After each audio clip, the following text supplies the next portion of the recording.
Перед началом просмотра обязательно поставьте лайк и оставьте свой комментарий. Они нам очень важны.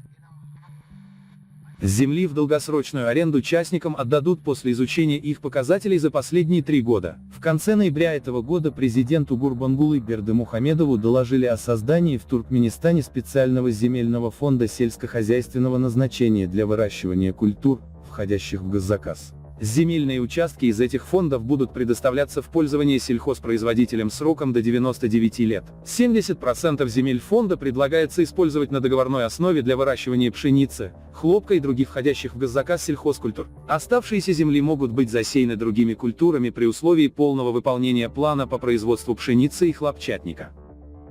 8 декабря информационный сайт Джейхан Ньюс со ссылкой на газету Торкмендагари сообщил, что в Либабском вилаяте таким образом передадут 8 сельскохозяйственных объединений в Даневском этрапе, 2 в Фарабском, 6 в Халачском, 2 в Хаджамбасском, 6 в Кёркинском и 4 в Давлетлинском. Отмечается, что при передаче земель будут учитываться показатели кандидатов на их получение за последние 3 года. Как уточняет издание, это не первый год, когда частным производителям передают земли в долгосрочную аренду. В 2019 году в Либабском вилаяте арендаторам передали 28 140 гектаров земли.